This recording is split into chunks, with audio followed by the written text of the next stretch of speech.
Hello friends, स्वागत है आप सबका आपका अपना यूट्यूब चैनल अब पढ़ेगा इंडिया में। आज हम लेकर आए हैं आपके लिए जो करंट अफेयर्स का सीरीज चलाया जा रहा है उसमें जो आज हम लोग प्रैक्टिस टेस्ट नंबर 4 लेकर आया हूं। इससे पहले प्रैक्टिस सेट नंबर 1, 2 और 3 ऑलरेडी अपलोडेड है। अगर आप नहीं देखें तो जाके प्लेलिस्ट से देख सकते हैं। तो आइए अब बढ़ते हैं अपने क्वेश्चंस की तरफ। आज का जो हमारा पहला क्वेश्चन है वो ये कह रहा है कि विश्व बैंक के कार्यकारी निदेशक के रूप में किसे नियुक्त किया गया है। तो इस क्वेश्चन का सही आंसर होगा option number C, Rajesh Khullar को नियुक्त किया गया है। अगर हम लोग बात करते हैं राजेश खुल्लर की, तो राजेश खुल्लर से एक चीज़ याद रखिएगा, यह हरियाणा के मुख्यमंत्री मनोहर लाल के प्रधान सचिव थे और 1998 बैच के IAS अधिकारी थे। अगर हम बात विश्व बैंक की करते हैं तो विश्व बैंक से याद रखिएगा इसकी स्थापना जुलाई 1944 में किया गया था और इसका जो हेडक्वार्टर है वो वाशिंगटन DC में है और यहाँ जो वर्ल्ड बैंक के प्रेसिडेंट हैं उनका नाम है डेविड मालपास। नेक्स्ट क्वेश्चन है हमारा question number second.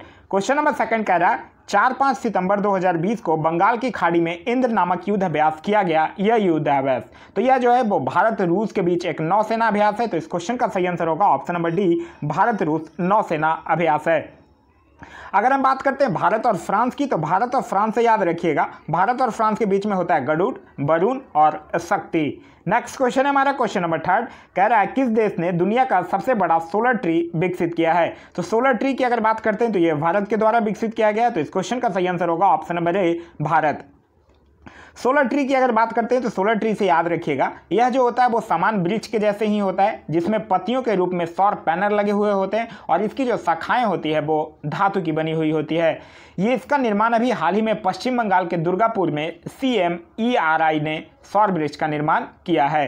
Next question हमारा क्वेश्चन नंबर 4। क्वेश्चन नंबर 4 कह रहा है किस देश की अंतरिक्ष कंपनी ने भारतीय मूल की अंतरिक्ष यात्री कल्पना चावला के नाम पर अपने अगले स्पेसक्राफ्ट का नाम रखा है। तो ये अमेरिका रखा है। तो इस क्वेश्चन का सही आंसर हो जाएगा option number A, America.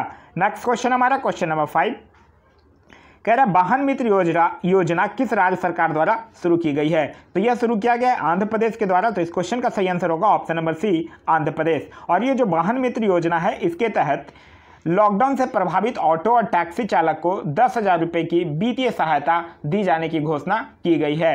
Andhra Pradesh से और याद रखिएगा, जैसे आंध्र प्रदेश से याद रखिएगा ऋतु भरोसा योजना, नवोधम योजना, रीस्टार्ट कार्यक्रम, ई रक्षा बंधन कार्यक्रम, नाडू नेडू योजना, ये सब आंध्र प्रदेश के सरकार के द्वारा चलाया गया है। नेक्स्ट क्वेश्चन है हमारा क्वेश्चन नंबर 6, कह रहा है हाल ही में ब्लैक लाइव्स मैटर आंदोलन किस देश में चर्चा का विषय रहा है। तो ब्लैक लाइव्स मैटर जो है ये अमेरिका का है। तो इस क्वेश्चन का सही आंसर हो जाएगा ऑप्शन नंबर बी, अमेरिका। यह जो है वो एक चीज़ याद रखिएगा, ये जो ब्लैक लाइव्स मैटर है इसके दौरान आप लोग एक वर्ड भी सुने होंगे BIPOC। ठीक है, ये वर्ड बहुत ज़्यादा फेमस हुआ था। इसका मतलब है black indigenous and people of colour. Next question हमारा क्वेश्चन नंबर 7। क्वेश्चन नंबर 7 कह रहा है किस संस्था या मंत्रालय द्वारा decarbonising transport in India project को लॉन्च किया गया है। तो ये किया गया है मानव संसाधन विकास मंत्रालय के द्वारा, नीति आयोग के द्वारा। तो इस क्वेश्चन का सही आंसर होगा ऑप्शन नंबर सी, नीति आयोग के द्वारा। नीति आयोग ये किसके सहयोग से किया है? इंटरनेशनल ट्रांसपोर्ट फोरम के सहयोग से किया है। इसका जो उद्देश्य है वो ये है कि भारत के लिए कम कार्बन उत्सर्जन वाली परिवहन प्रणाली का मार्ग प्रशस्त करना। नेक्स्ट क्वेश्चन हमारा क्वेश्चन नंबर 8। क्वेश्चन नंबर 8 कह रहा है SBI बैंक के नए प्रबंध निदेशक के रूप में किसे नियुक्त किया गया है। तो ये किया गया है अश्वनी भाटिया को। तो इस क्वेश्चन का सही आंसर होगा ऑप्शन नंबर बी। अगर हम बात करते हैं अश्वनी भाटिया की, तो प्रबंध निदेशक के रूप में बनने से पहले वो वर्तमान में मतलब SBI म्यूचुअल फंड के प्रबंध निदेशक और मुख्य कार्यकारी अधिकारी के रूप में कार्यरत थे। ये जो है वो PK गुप्ता के स्थान पर नियुक्त होंगे और 31 मई 2022 तक ये अपने पद पर कार्यरत रहेंगे। नेक्स्ट क्वेश्चन हमारा क्वेश्चन नंबर 9 कह रहा है 21 जून 2020 को मनाए गए अंतर्राष्ट्रीय योग दिवस का थीम क्या है। तो ये जो 21 जून 2020 को मनाया गया है ये जो है वो छठा अंतर्राष्ट्रीय योग दिवस है, क्योंकि इसकी शुरुआत हुई थी 2015 में। तो ये जो 2020 वाला है वो छठा है और इसका जो थीम था वो था yoga for health, yoga at home. तो इस क्वेश्चन का सही आंसर होगा option number C. Next question हमारा क्वेश्चन नंबर 10। क्वेश्चन नंबर 10 कह रहा है कि भारतीय वायुसेना ने कोविड-19 से पीड़ित रोगियों के लिए किस नाम से एक पृथक परिवहन को विकसित किया है। तो ये किया है अर्पित के नाम से। तो इस क्वेश्चन का सही आंसर होगा ऑप्शन नंबर बी, अर्पित। अगर हम लोग बात करते हैं अर्पित की, तो अर्पित का फुल फॉर्म होता है airborne rescue pod for isolated transportation. अगर हम बात करते हैं अर्पित की, तो इस आइसोलेटेड ट्रांसपोर्टेशन पॉड का जो उपयोग है वो ऊंचाई वाले क्षेत्रों, अलग थलग स्थानों तथा दूर दराज के क्षेत्रों में कोविड-19 या अन्य गंभीर संक्रामक रोगों से पीड़ित मरीज को लाने के लिए किया जाएगा। नेक्स्ट क्वेश्चन हमारा क्वेश्चन नंबर 11। क्वेश्चन नंबर 11 कह रहा है हाल ही में किस बैंक ने अपनी लोन प्रक्रिया को पूरी तरह से डिजिटल कर दिया है? तो ये किया है बैंक ऑफ बड़ौदा ने। तो इस क्वेश्चन का सही आंसर होगा option number A, bank of Baroda. Bank of Baroda की अगर बात करते हैं तो इसका गठन जो है वो 1908 में किया गया है। इसका जो हेडक्वार्टर है वो बड़ौदा में है और इसका जो टैगलाइन है वो है India's international bank. Next question हमारा क्वेश्चन नंबर 12। क्वेश्चन नंबर 12 कह रहा है 6 जून 2020 को क्रिस्टोबल नामक उष्णकटिबंधीय तूफान का प्रभाव किस देश में देखने के लिए मिला है? तो ये मैक्सिको में मिला है। तो इस क्वेश्चन का सही आंसर हो जाएगा option number B, Mexico. Next question है हमारा क्वेश्चन नंबर 13। क्वेश्चन नंबर 13 कह रहा है कि हाल ही में भारत चीन विवाद चर्चा में रहा है। चीन की सीमा को स्पर्श करने वाले भारत के कितने राज्य केंद्र शासित प्रदेश हैं? तो चीन जो है वो भारत के साथ 3488 किलोमीटर की सीमा बनाता है और भारत के 5 राज्य जो हैं वो सीमा बनाते हैं। वो राज्य है जम्मू कश्मीर, हिमाचल प्रदेश, उत्तराखंड, सिक्किम और अरुणाचल प्रदेश। नेक्स्ट क्वेश्चन हमारा क्वेश्चन नंबर 14। क्वेश्चन नंबर 14 कह रहा है कि फरवरी 2020 में माउंट एकांगुआ पर चढ़ाई करने वाली काम्या कार्तिकेयन विश्व की सबसे कम उम्र की पर्वतरोही बन गई हैं। माउंट एकांगुआ किस पर्वत की सबसे ऊंची चोटी है? तो ये एंडीज की सबसे ऊंची चोटी है। तो इस क्वेश्चन का सही आंसर हो जाएगा option number C, Andes. Next question है हमारा क्वेश्चन नंबर 15। कह रहा है #MeToo पुस्तक किसके द्वारा लिखी गई है? तो ये करण पुरी के द्वारा लिखा गया है। तो इस क्वेश्चन का सही आंसर हो जाएगा ऑप्शन नंबर ए, करण पुरी। मेघा मजुमदार की अगर बात करते हैं तो इनसे याद रखिएगा, इन्होंने एक बुक लिखा है ए बर्निंग। अगर हम बात करते हैं सोवा डे की, तो सोवा डे से याद रखिएगा लॉकडाउन लियोजॉन, लिविंग एंड अदर स्टोरीज। अगर हम बात करते हैं मोहम्मद अब्दुल मन्नान की, तो इनसे याद रखिएगा behind the mask. Next question हमारा क्वेश्चन नंबर 16 कह रहा है पाकिस्तान को टिड्डी दल से बचाने के लिए किस देश ने वहां एक बत्तख दल को भेजा था? तो ये चाइना भेजा था। तो इस क्वेश्चन का सही आंसर हो जाएगा option number A. Next question हमारा क्वेश्चन नंबर 17। क्वेश्चन नंबर 17 कह रहा है हाल ही में किस जीव की खोजी गई एक नई प्रजाति का नाम ग्रेटा थनबर्ग के नाम पर रखा गया है? तो ये एक घोंघा की एक प्रजाति है। तो इस क्वेश्चन का सही आंसर हो जाएगा ऑप्शन नंबर सी, घोंघा। अगर हम लोग बात करते हैं ग्रेटा थनबर्ग की, तो ये स्वीडन की एक क्लाइमेट एक्टिविस्ट हैं, पर्यावरण एक्टिविस्ट हैं, जो और इन्हें 2019 का राइट लाइवलीहुड अवार्ड से भी सम्मानित किया गया है। नेक्स्ट क्वेश्चन हमारा क्वेश्चन नंबर 18 कह रहा है पर्यावरण एवं जल परिवर्तन मंत्री प्रकाश जावड़ेकर ने पिट्सबर्ग क्लाइमेट डायलॉग 2020 में भाग लिया। इसकी मेजबानी किस देश ने की है? तो इसकी अगर हम लोग इसकी मेजबानी की अगर हम लोग बात करते हैं तो इसकी जो मेजबानी देखिए पर्यावरण और वन और जो जलवायु परिवर्तन मंत्रालय की बात करता है। तो इनके जो मंत्री हैं वो हैं प्रकाश जावड़ेकर। और अगर हम लोग बात करते हैं कि ये मेजबानी की थी किस देश ने, तो इसका जो सही आंसर होगा वो होगा ऑप्शन नंबर डी, जर्मनी के द्वारा ये किया गया है। नेक्स्ट क्वेश्चन है हमारा क्वेश्चन नंबर 19। क्वेश्चन नंबर 19 कह रहा है कि badminton world federation KIM badminton जागरूकता अभियान का ब्रांड एम्बेसडर किसे नियुक्त किया गया है? तो ये किया गया है PV सिंधु को। तो इस क्वेश्चन का सही आंसर होगा option number A, PV Sindhu. PV Sindhu की अगर बात करते हैं तो ये हैदराबाद से बिलोंग करती हैं। नेक्स्ट क्वेश्चन हमारा क्वेश्चन नंबर 20 कह रहा है हाल ही में किस देश को यूरोपीय संघ से बाहर निकालने की मंजूरी मिली है? तो ये मिला है ब्रिटेन को। तो इस क्वेश्चन का जो सही आंसर होगा वो हो जाएगा option number A, Britain. Next question हमारा क्वेश्चन नंबर 21 कह रहा है सर्च एवं रिसर्च एक्सरसाइज भारतीय तटरक्षक अभ्यास का आयोजन कहाँ किया गया है? तो ये किया गया है गोवा में। तो इस क्वेश्चन का सही आंसर होगा ऑप्शन नंबर डी, गोवा। सेरेक्स की अगर बात करते हैं तो सेरेक्स जो है वो एक द्विवार्षिक अभ्यास है जो राष्ट्रीय समुद्री खोज और बचाव बोर्ड के तत्वाधान में भारतीय तटरक्षक द्वारा संचालित किया जाता है। नेक्स्ट क्वेश्चन हमारा क्वेश्चन नंबर 22 कह रहा है आदिवासी छात्रों के छात्रावासों के लिए ISO प्रमाण पत्र पाने वाला देश का पहला राज्य कौन है? तो ये है उड़ीसा। तो इस क्वेश्चन का सही आंसर हो जाएगा ऑप्शन नंबर सी, उड़ीसा। अगर हम बात करते हैं उड़ीसा की, तो यहाँ के मुख्यमंत्री का नाम है नवीन पटनायक और यहाँ के गवर्नर का नाम है गणेशी लाल।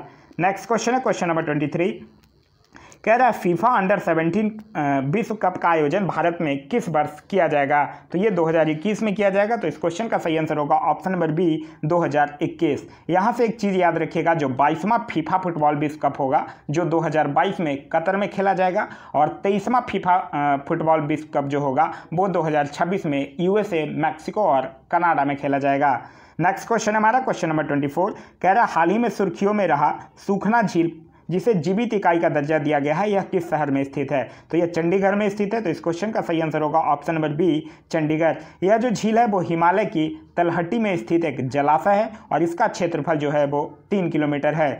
अगर हम बात करते हैं तो इसे वर्ष 1958 में शिवालिक पहाड़ियों से निकलने वाली एक जो मौसमी जलधारा है सुखानाचो पर बांध बनाकर निर्मित किया गया था।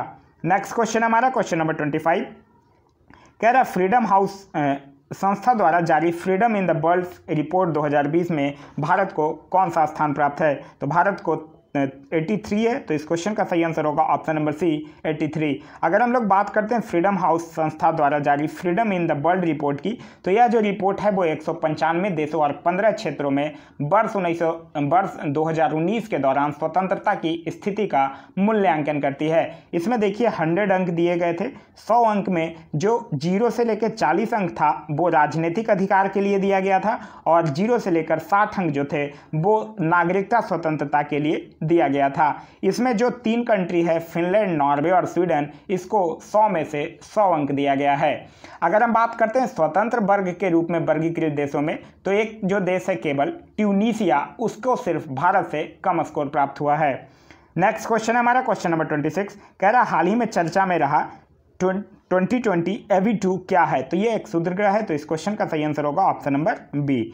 नेक्स्ट क्वेश्चन हमारा क्वेश्चन नंबर 27, क्वेश्चन नंबर 27 कह रहा है कोरोना वायरस के प्रभाव की रोकथाम के लिए विभिन्न राज्यों में सामाजिक सुरक्षा उपाय, प्रतिष्ठानों को बंद करने और गतिविधियों को सीमित करने का आदेश एवं दिशा निर्देश पारित करने के लिए किस अधिनियम को लागू किया गया है? तो ये किया गया है महामारी अधिनियम 1897 को। तो इस क्वेश्चन का जो सही आंसर होगा वो हो जाएगा option number C.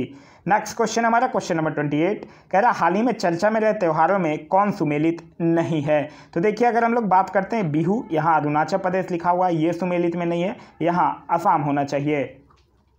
Next question है हमारा क्वेश्चन नंबर 29, कह रहा सुर्खियों में रहा काला पानी विवाद किन 2 देशों के मध्य है? तो देखिए काला पानी विवाद जो है वो भारत और नेपाल के बीच है। तो इस क्वेश्चन का सही आंसर होगा ऑप्शन नंबर बी, भारत और नेपाल। देखिए एक्चुअली है क्या कि अभी आप लोगों ने रिसेंटली में सुना होगा कि नेपाल के द्वारा एक नया मानचित्र जारी किया गया है जिसमें जो उत्तराखंड का एक काला पानी और लिपिंगिया, धुरा और लिपुलेख, ये तीनों को वो अपने संपूर्ण क्षेत्र का हिस्सा मानता है। देखिए नेपाल के अगर विदेश मंत्रालय की बात करते हैं तो नेपाल के विदेश मंत्रालय का ये कहना है कि जो 1816 में सुगौली की संधि हुई थी उसके तहत जो काली नदी के पूर्व, काली या फिर महाकाली नदी उस नदी को बोला जाता है, तो काली या महाकाली नदी के पूर्व के सभी क्षेत्र पर जो है वो नेपाल का अधिकार है, वो नेपाल का अंग है। लेकिन भारत के अनुसार यह जो क्षेत्र है वो उत्तराखंड के पिथौरागढ़ जिले का हिस्सा है और यही जो है वो भारत और नेपाल के बीच विवाद का कारण बन रहा है।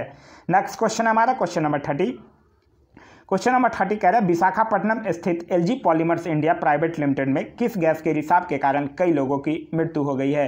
तो ये है स्टायरीन गैस के कारण। तो इस क्वेश्चन का सही आंसर होगा ऑप्शन नंबर ए, स्टायरीन। अगर हम बात करते हैं स्टायरीन की, तो यह एक रंगहीन और ज्वलनशील लिक्विड है जो कि आसानी से बाष्पीकृत हो जाता है। प्लास्टिक और रबर के निर्माण में इसका सबसे ज़्यादा प्रयोग किया जाता है और WHO के मुताबिक यह 20वां सबसे ज़्यादा यूज होने वाला केमिकल है। नेक्स्ट क्वेश्चन है हमारा क्वेश्चन नंबर 31। क्वेश्चन नंबर 31 कह रहा है कि अगस्त 2020 में किस व्यक्ति को बेलारूस के राष्ट्रपति के रूप में चुना गया है? तो बेलारूस के राष्ट्रपति के रूप में चुना गया अलेक्जेंडर लुकाशेंको। तो इस क्वेश्चन का सही आंसर होगा ऑप्शन नंबर ए। अगर हम बात करते हैं बेलारूस की, तो बेलारूस जो है वो एक पूर्वी यूरोप का स्थलरूद्ध देश है जिसकी राजधानी है मिन्स्क। नेक्स्ट क्वेश्चन है क्वेश्चन नंबर 32, कह रहा 17 अगस्त 2020 को प्रसिद्ध व्यक्ति पंडित जसराज जी का निधन हो गया, उनका संबंध किस क्षेत्र से था? तो उनका संबंध जो था वो शास्त्रीय गायन से था। तो इस क्वेश्चन का सही आंसर होगा ऑप्शन नंबर बी, शास्त्रीय गायन। अगर हम बात करते हैं पंडित जसराज जी की, तो इनका जो जन्मभूमि था वो था फतेहाबाद हरियाणा और इनकी जो मृत्यु हुई है वो 17 अगस्त 2020 को संयुक्त राज्य अमेरिका में हुआ है। नेक्स्ट क्वेश्चन हमारा क्वेश्चन नंबर 33, कह रहा भारत के पूर्व राष्ट्रपति प्रणब मुखर्जी का निधन 31 अगस्त को हुआ, निम्नलिखित में से कौन उनकी पुस्तक नहीं है? तो एन ईरा ऑफ डार्कनेस उनकी पुस्तक नहीं है। एन ईरा ऑफ डार्कनेस की अगर बात करते हैं तो ये शशि थरूर द्वारा रचित एक पुस्तक है। नेक्स्ट क्वेश्चन हमारा क्वेश्चन नंबर 34 कह रहा है 15 अगस्त 2020 को पूर्व क्रिकेट खिलाड़ी महेंद्र सिंह धोनी ने संन्यास लेने की घोषणा की और उनकी कप्तानी में किस वर्ष भारत ने एक दिवसीय क्रिकेट विश्व कप जीता है? तो ये जीता है 2011 में। तो इस क्वेश्चन का सही आंसर होगा ऑप्शन नंबर बी 2011। अगर हम बात करते हैं महेंद्र सिंह धोनी की, तो इनकी कप्तानी में 2007 में T20 वर्ल्ड कप, 2011 में एक दिवसीय क्रिकेट विश्व कप और 2013 में चैंपियंस ट्रॉफी भारत जीता है। नेक्स्ट क्वेश्चन हमारा क्वेश्चन नंबर 35। क्वेश्चन नंबर 35 कह रहा है IPL 2020 का स्पॉन्सरशिप किस कंपनी ने खरीदा है? तो ये खरीदा है ड्रीम 11 ने। तो इस क्वेश्चन का सही आंसर होगा ऑप्शन नंबर बी ड्रीम 11। और इससे पहले ये किसको रिप्लेस करके खरीदा है? ये खरीदा है वीवो को रिप्लेस करके। अभी UAE का जो संचालन है वो UAE में हो रहा है।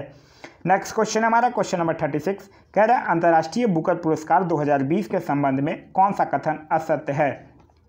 यह पुरस्कार मारिके लुकास रिजनेबेल्ट को दिया गया, ये बिल्कुल सही है। यह पुरस्कार उनकी पुस्तक द डिस्कफ्रेंट ऑफ इवनिंग के लिए दिया गया, ये भी सही है। उनका संबंध पोलैंड से है, ये गलत है क्योंकि उनका संबंध जो है वो नीदरलैंड डच से है। यह पुरस्कार पाने वाली सबसे कम उम्र की लेखिका है, ये भी सही है। तो इस क्वेश्चन का सही आंसर होगा ऑप्शन नंबर सी।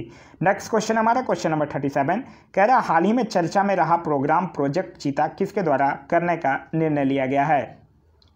तो भारतीय सशस्त्र बल जो है वो प्रोजेक्ट चीता को पुनर्जीवित करने का निर्णय लिया है। तो इस क्वेश्चन का सही आंसर होगा ऑप्शन नंबर सी भारतीय सशस्त्र बल। नेक्स्ट क्वेश्चन हमारा क्वेश्चन नंबर 38 कह रहा है विश्व के सबसे बड़ा परमाणु संलयन परियोजना को किस देश में स्थापित किया जा रहा है? तो ये किया जा रहा है फ्रांस में। तो इस क्वेश्चन का सही आंसर होगा ऑप्शन नंबर डी फ्रांस। और इसे वर्ष 2025 के अंत तक उत्पादन की आशा की जा रही है। नेक्स्ट क्वेश्चन हमारा क्वेश्चन नंबर 39 कह रहा है राष्ट्रीय सद्भावना दिवस किस तिथि को मनाया गया? तो राष्ट्रीय सद्भावना दिवस जो है वो राजीव गांधी से संबंधित है और इसे 20 अगस्त को मनाया गया। तो इस क्वेश्चन का सही आंसर होगा ऑप्शन नंबर बी 20 अगस्त। यहाँ 12 अगस्त से याद रखिएगा, 12 अगस्त को अंतर्राष्ट्रीय युवा दिवस और विश्व हाथी दिवस मनाया जाता है। नेक्स्ट क्वेश्चन हमारा क्वेश्चन नंबर 40 कह रहा है पुस्तक अमेजिंग अयोध्या की लेखिका हैं? तो अमेजिंग अयोध्या की जो लेखिका है उनका नाम है नीना रॉय। तो इस क्वेश्चन का सही आंसर होगा ऑप्शन नंबर सी। यहाँ से एक चीज़ याद रखिएगा, सुधा मूर्ति के द्वारा एक पुस्तक लिखा गया है grand parent bag of storage. Next question हमारा क्वेश्चन नंबर 41 कह रहा है 23 जुलाई 2020 को मनोदर्पण पोर्टल किस मंत्रालय के द्वारा लॉन्च किया गया है? तो ये किया गया है मानव संसाधन विकास मंत्रालय के द्वारा। तो इस क्वेश्चन का सही आंसर होगा ऑप्शन नंबर बी। अब लेकिन मानव संसाधन विकास मंत्रालय का जो नया नाम है वो कर दिया गया है शिक्षा मंत्रालय। और ये जो प्रोजेक्ट है मनोदर्पण पोर्टल, ये लॉन्च किया गया है कि स्टूडेंट को मेंटल हेल्थ सपोर्ट प्रोवाइड किया जाएगा। नेक्स्ट क्वेश्चन हमारा क्वेश्चन नंबर 42 कह रहा है जनवरी 2020 में कौन सा देश हानिकारक सनस्क्रीन पर प्रतिबंध लगाने वाला दुनिया का पहला देश बन गया है? तो ये बन गया है पलाऊ। तो इस क्वेश्चन का सही आंसर होगा ऑप्शन नंबर पलाऊ। पलाऊ की अगर बात करते हैं तो ये प्रशांत महासागर में स्थित एक द्वीपीय देश है जिसकी राजधानी है गेरुलमुड। नेक्स्ट क्वेश्चन है हमारा क्वेश्चन नंबर 43 कह रहा है भारतीय रेलवे ने हरित रेलवे बनने के लिए किस वर्ष तक शून्य कार्बन उत्सर्जन का लक्ष्य निर्धारित किया है? तो ये 2030 तक किया है। तो इस क्वेश्चन का सही आंसर होगा option number C 2030। Next question है हमारा क्वेश्चन नंबर 44 कह रहा है हाल ही में चीन द्वारा राष्ट्रीय सुरक्षा कानून पारित करने के बाद किस क्षेत्र में लाखों की संख्या में विरोध प्रदर्शन हुए? तो ये हुआ चीन के हांगकांग में। तो इस क्वेश्चन का सही आंसर होगा option number D Hong Kong. Next question हमारा क्वेश्चन नंबर 45 कह रहा है बायो रॉक टेक्नोलॉजी का संबंध निम्नलिखित में से किसके संरक्षण से है? तो ये जो है वो है प्रभाल भीति के संरक्षण से। तो इस क्वेश्चन का सही आंसर होगा ऑप्शन नंबर बी प्रभाल भीति। ये जो बायो रॉक टेक्नोलॉजी है, यह टेक्नोलॉजी में पानी में इलेक्ट्रोड के माध्यम से विद्युत की एक छोटी मात्रा को प्रवाहित करने का काम किया जाता है। ये जो है वो जियोलॉजिकल सर्वे ऑफ इंडिया ने वन विभाग गुजरात के साथ मिलकर पहली बार कच्छ की खाड़ी में प्रभाल भीतियों को पुनः स्थापित करने का प्रयास किया है। नेक्स्ट क्वेश्चन हमारा क्वेश्चन नंबर 46 कह रहा हाल ही में उपभोक्ता संरक्षण अधिनियम में संशोधन किया गया है। यह अधिनियम किस वर्ष लाया गया था? तो ये लाया गया था 1986 में। तो इस क्वेश्चन का सही आंसर होगा option number C 1986। Next question हमारा क्वेश्चन नंबर 47 कह रहा है WHO द्वारा जारी घोषणा के अनुसार कौन सा देश मीजल्स और रूबेला वायरस को समाप्त करने में पूर्णतः सफल हो चुका है? तो ये श्रीलंका भी है और मालदीव भी है। तो इस क्वेश्चन का सही आंसर हो जाएगा ऑप्शन नंबर डी ए और बी दोनों। नेक्स्ट क्वेश्चन हमारा क्वेश्चन नंबर 48 क्वेश्चन नंबर 48 कह रहा है फरवरी 2020 में 15वें वित्त आयोग ने वित्त वर्ष 2020-21 के लिए अपनी रिपोर्ट प्रस्तुत की है। इस रिपोर्ट के संबंध में निम्नलिखित में से कौन सा कथन सत्य नहीं है? आयोग द्वारा राजस्व में वित्त वर्ष 2020-21 हेतु राज्यों के लिए 41% हिस्सेदारी की सिफारिश की है। ये बिल्कुल सही है। राज्यों के हिस्सों की गणना के लिए 15वें वित्त आयोग द्वारा वर्ष 1971 एवं 2011 के जनगणना के आंकड़े का प्रयोग किया गया। ये गलत है, क्योंकि 1971 के आंकड़े का नहीं प्रयोग किया गया है, सिर्फ और सिर्फ 2011 के जनगणना का प्रयोग किया गया है। 15वें वित्त आयोग का कार्यकाल वर्ष 2020 से 25 है। ये सही है। 15वें वित्त आयोग के अध्यक्ष NK सिंह यानी नंद किशोर सिंह हैं। ये भी सही है। नेक्स्ट क्वेश्चन है हमारा क्वेश्चन नंबर 49। कह रहा है संयुक्त राष्ट्र में भारत के अस्थायी प्रतिनिधि के रूप में किसे नियुक्त किया गया है? तो अस्थायी प्रतिनिधि के अगर रूप में बात करते हैं तो ये किया गया इंद्रमणि पांडे को। तो इस क्वेश्चन का सही आंसर होगा option number D, Indramani Pandey. Next question हमारा क्वेश्चन नंबर 50। किस देश ने अपना पहला मंगल मिशन लॉन्च किया है जिसके नाम होप मार्स मिशन रखा गया है? तो ये किया है UAE ने। तो इस क्वेश्चन का सही आंसर होगा ऑप्शन नंबर सी, UAE। ये जो मिशन है वो UAE ने मंगल ग्रह के वातावरण का पहला एकीकृत मॉडल बनाने के उद्देश्य से किया है।